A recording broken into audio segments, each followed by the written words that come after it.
नमस्कार दोस्तों।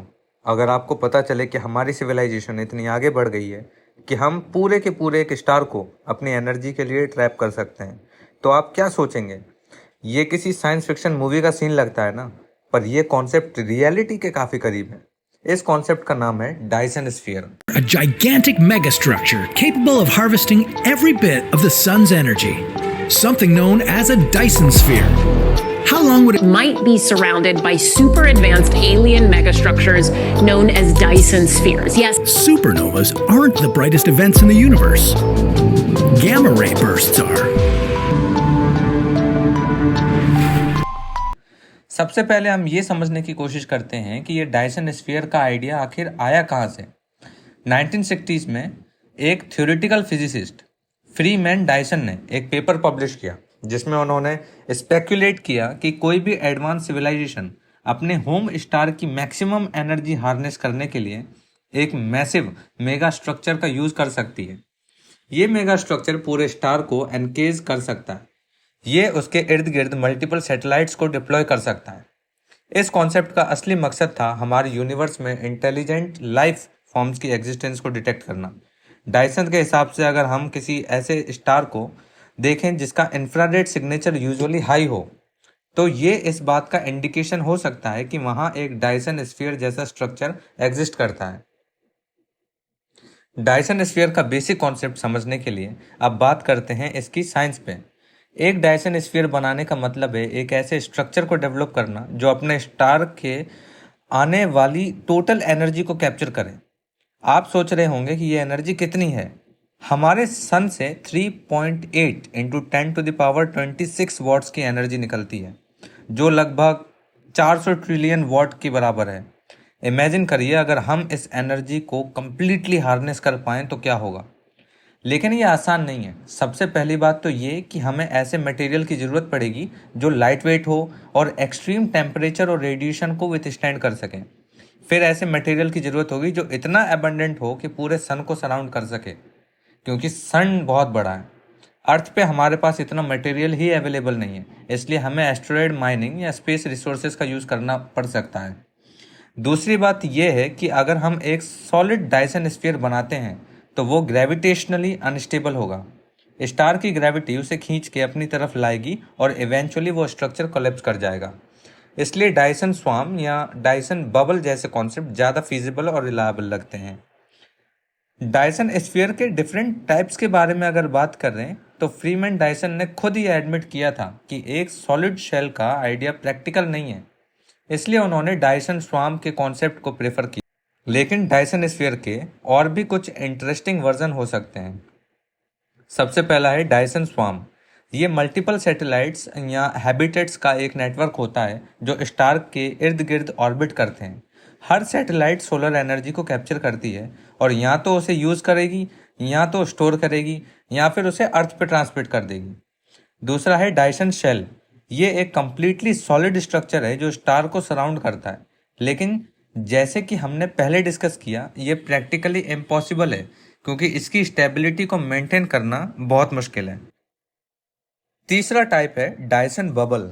ये डायसन स्वार्म या एक लाइटर वर्जन बोल सकते हैं जिसमें सैटेलाइट्स यूज़ किए जाते हैं। ये लाइट वेट स्ट्रक्चर्स होते हैं जो सोलर रेडिएशन प्रेशर की मदद से अपनी पोजीशन मेंटेन करते हैं, लेकिन एक लार्ज स्फेरिकल बबल का इल्यूजन क्रिएट करते हैं। इस इल्यूजन की वजह से इनका नाम पड़ा है डायसन बबल, क्योंकि ये बबल जैसे दिखते हैं। चौथा टाइप है डायसन रिंग।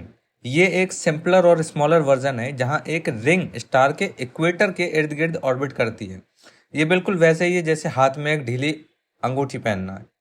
ये डायसन शेल उतनी एनर्जी को कैप्चर नहीं कर पाती, लेकिन कंस्ट्रक्शन वाइज ये थोड़ा रिलायबल लगता है। इसे बनाना प्रैक्टिकल हो सकता है, लेकिन इस डायसन स्फीयर को बनाने के लिए हमें बहुत से चैलेंजेस का सामना भी करना होगा, जिसमें सबसे बड़ा चैलेंज है मटेरियल अवेलेबिलिटी। जैसे हमने पहले डिस्कस किया, डायसन स्फीयर बनाने के लिए हमें अनइमेजिनेबल अमाउंट ऑफ मटेरियल चाहिए होगा। आप सोच सकते हैं सूरज जितने बड़े ऑर्बिट को पूरी तरीके से सराउंड करने के लिए हमें कितना ज़्यादा मटेरियल चाहिए, और अर्थ के पास इतना मटेरियल ही अवेलेबल नहीं है। इसलिए हमें अपने सोलर सिस्टम के एस्ट्रॉइड्स और प्लैनेट्स का यूज़ करना होगा। दूसरा चैलेंज है एनर्जी ट्रांसमिशन का। इवन इफ हम स्टार की एनर्जी को कैप्चर कर लेते हैं, इससे अर्थ तक सेफली कैसे ट्रांसमिट करेंगे? अभी के आइडियाज़ में लेज़र बीम्स या माइक्रोवेव्स के थ्रू एनर्जी ट्रांसमिशन का कॉन्सेप्ट दिया गया है, लेकिन ये अभी एक्सपेरिमेंटल स्टेजेस में है। स्ट्रक्चरल स्टेबिलिटी तीसरा सबसे बड़ा चैलेंज है जो हमें डायसन स्फीयर बनाने में दिक्कत देगा। ये है डायसन स्फीयर या डायसन सेल जैसी मैसिव स्ट्रक्चर के लिए स्टेबिलिटी एक मेजर चैलेंज है। एक सॉलिड सेल ग्रेविटेशनल फोर्स के कारण अपनी पोजीशन मेंटेन नहीं कर पाएगी। आप सोच के देखिए, सन की ग्रेविटेशनल फोर्स अगर किसी मैसिव ऑब्जेक्ट को अपनी तरफ खींचेगी तो वो उसे अपनी गर्मी की वजह से पूरी तरीके से डिस्ट्रॉय कर देगी। इसलिए मॉड्यूलर स्ट्रक्चर जैसे डायसन स्वार्म या बबल ज़्यादा फिजिबल लगते हैं क्योंकि वो ज़्यादा स्टेबल हैं। चौथा चैलेंज हो सकता है टेक्नोलॉजिकल एडवांसमेंट का। डायसन स्फीयर जैसे प्रोजेक्ट के लिए हमें रोबोटिक्स, एआई, नैनो टेक्नोलॉजी और मटेरियल साइंस में एक्स्ट्राऑर्डिनरी ब्रेक थ्रू की ज़रूरत होगी। हम अभी कारसादेव टाइप 1 सिविलाइजेशन भी नहीं बने हैं और डायसन स्फीयर के लिए हमें टाइप 2 लेवल तक पहुंचना होगा। अगर आपको कारसादेव सिविलाइजेशन के बारे में जानना है तो कमेंट सेक्शन में ज़रूर बताइए, अगली वीडियो में उसे डिस्कस करेंगे। अभी के लिए टॉपिक पे वापस आते हैं। सबसे बड़ा सवाल है कि अगर हम सारे चैलेंजेस को पार करके कभी फ्यूचर में डायसन स्फीयर बनाने में सफल हो भी जाते हैं तो इसका इम्पैक्ट क्या होगा? सबसे पहले तो अनलिमिटेड एनर्जी। हमारे पास अनलिमिटेड एनर्जी होगी जो सारे एनर्जी रिलेटेड प्रॉब्लम्स को सॉल्व कर देगी। फॉसिल फ्यूल्स का इस्तेमाल खत्म हो जाएगा, पॉल्यूशन और क्लाइमेट चेंज जैसे इश्यूज भी एड्रेस हो सकते हैं। दूसरा है टेक्नोलॉजिकल एडवांसमेंट। डायसन स्फीयर बनाने के प्रोसेस में जो टेक्नोलॉजीज डेवलप होंगी वो हर फील्ड में रिवॉल्यूशन लाएंगी, चाहे वो मेडिसिन हो, कम्युनिकेशन हो या स्पेस एक्सप्लोरेशन। हम इंटरस्टेलर ट्रैवल तक पहुंचने में कैपेबल हो सकते हैं। अनलिमिटेड एनर्जी की वजह से इकोनॉमी में भी एक खासा शिफ्ट देखने को मिलेगा।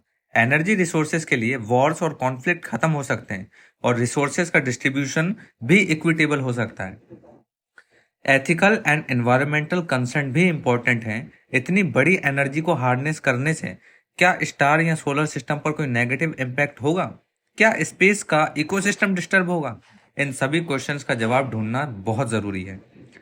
आज के टाइम में डायसन स्फीयर का कॉन्सेप्ट साइंस फिक्शन मूवीज़ और नॉवेल्स में काफ़ी पॉपुलर है। स्टार ट्रैक, स्टार वॉर्स और कई और साइंस फिक्शन स्टोरीज़ में आपने इसके वर्जन्स देखे होंगे, लेकिन रियलिटी में ये कॉन्सेप्ट अभी बहुत दूर है। हम अभी सिर्फ इस कॉन्सेप्ट के पीछे छुपी फिजिक्स को समझने की कोशिश कर रहे हैं, लेकिन अगर फ्यूचर में ऐसी टेक्नोलॉजीज डेवलप कर लेते हैं जो इस प्रोजेक्ट को फिजिबल बनाएं तो ये ह्यूमैनिटी के लिए एक गेम चेंजर साबित हो सकता है।